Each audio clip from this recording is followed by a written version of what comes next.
lot of people feel stuck or in prison or confined by their current circumstances. And I'm trying to point out that whatever your circumstances right now, that is only your current reality. And current reality will begin to change as a result of watching this and beginning to use the secret. But sometimes it feels like you're stuck because you continue to think the same thoughts over and over again. And so you tend to get the same results over and over again. And the reason is because most people offer the majority of their thought in response to what they are observing. You see, if you're just looking at what is, then you're just thinking about what is. And when you think about what is, law of attraction gives you more of it. And then if you just observe what is, then you're just thinking about what is. And law of attraction gives you more of what is. And then if you just observe we've been over this, haven't we? You have to find a way that you are approaching what is through a different vantage point. Most people look at their current state of affairs and they say, this is who I am. That's not who you are. That's who you were.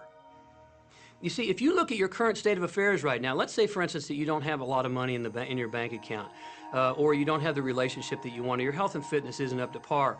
That's not who you are. That's the residual outcome of your past thoughts and actions. So we're constantly living in this residual, if you will, of the thoughts and the actions we've taken in the past. When you look at your current state of affairs and define yourself by that, then you doom yourself to have nothing more than the same in the future. All that we are is the result of what we have thought. Okay, what can you do right now to begin to turn your life around? I'll tell you 2 or 3 things.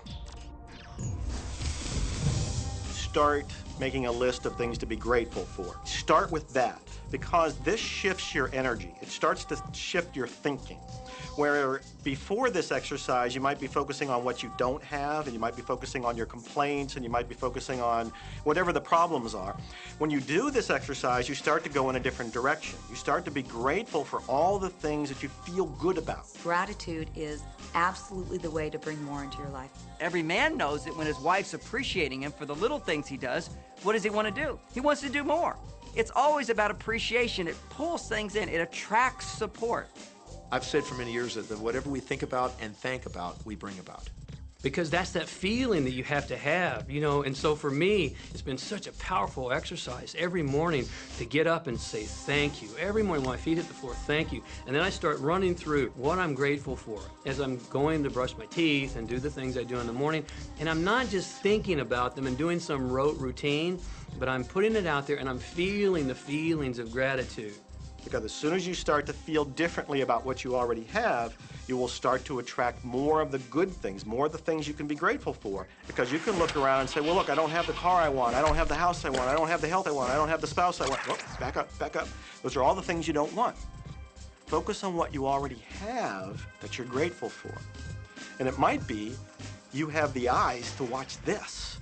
It might be the clothes that you have. Yes, you might prefer something else, and you might get something else pretty soon if you start feeling grateful for